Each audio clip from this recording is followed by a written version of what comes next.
History shows that we can, if we must, tolerate nuclear weapons in North Korea. Those words were written by former National Security Advisor Susan Rice on Thursday in the New York Times, in arguing for appeasement towards Kim Jong-un. It was also the perfect symbol of everything that was wrong with Barack Obama's feckless foreign policy, and it explains why the world that President Donald Trump inherited is so dangerous and unstable. The Obama administration believed it was worth living in the shadow of terror and nuclear aggression as long as the U.S. could maintain a dignified posture that could not provoke anyone. Noah Rothman of Commentary magazine wrote a brilliant article about the death rattle of Obama's reputation. In his article, Rothman reminds us of the ineffective and dangerous path former President Barack Obama took our nation down, and why the successes of President Trump are forcing his corrupt inner circle to speak out against Trump in defense of Obama's failed legacy. The members of Barack Obama's administration in exile have become conspicuously noisy of late, even more so than usual. Former CIA Director John Brennan accused Donald Trump and his administration of engaging in outrageous,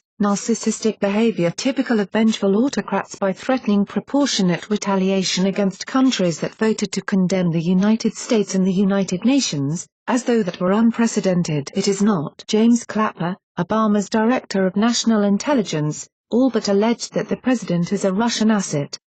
Perhaps the most acerbic and incendiary series of accusations from the former Democratic president's foreign policy professionals were placed in the New York Times by Obama's National Security Advisor, Susan Rice. In her estimation, America has abdicated its role as a force for good. It's no coincidence that these overheated condemnations accompany abundant evidence that the Trump administration is finding its legs. As the last administration's undeserved reputation as sober-minded foreign policy rationalists is dismantled one retrospective report at a time, its jilted members are lashing out. Rice's attacks on the Republican administration deserve the most attention, if only because they are the most apoplectic. Donald Trump's recently released National Security Review paints a dark, almost dystopian vision of the world. Rice contended his world is full of hostile states and lurking threats. Rice claimed that there is no common good in Trump's worldview. What's more, there is no international community and no universal values. There are just American values. Rice acknowledges that Moscow is a threat to regional stability and peace, Western values, and U.S. sovereignty. She implies that Trump is a menace because he declines to recognize that. In fact, it was Obama much more so than Trump who has failed to see the obvious. Barack Obama was inarguably the least Atlanticist president since the end of World War II. Within a year of Russia's brazen invasion and dismemberment of the former Soviet Republic of Georgia, Obama scrapped George W. Bush-era agreements to move radar and missile interceptor installations to Central Europe. In 2013, the last of America's armored combat units left Europe, ending a 69-year footprint on the continent. By 2014, there were just 2 U.S. Army brigades stationed in Europe. The folly of this demobilization became abundantly clear when Vladimir Putin became the first Russian leader since Stalin to invade and annex territory in neighboring Ukraine. A year later, Putin intervened militarily in Syria, where U.S. forces were already operating, resulting in the most dangerous escalation of tensions between the two nuclear powers since the end of the Cold War. Putin's move in Syria should not have come as a surprise.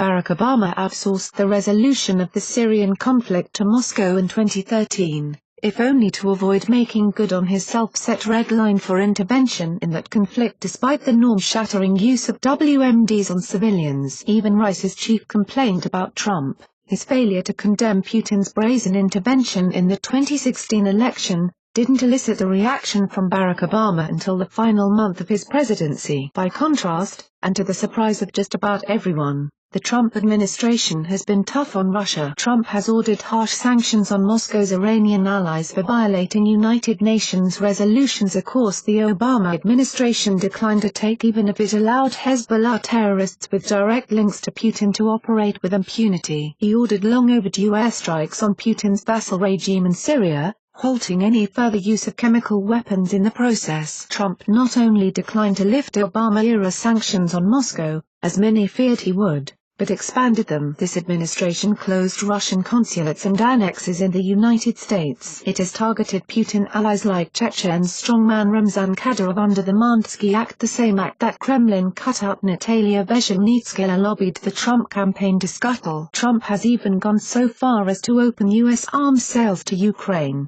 representing a significant blow to Putin's ambitions in Europe. It is without a doubt that Trump now has a stronger record on Russia than Barack Obama ever did. No wonder Susan Rice is so angry. Rice further alleged that Trump recklessly accused China of being an avowed opponent of the U.S. rather than just a competitor, and then insisted that China has not illegally occupied its neighbors.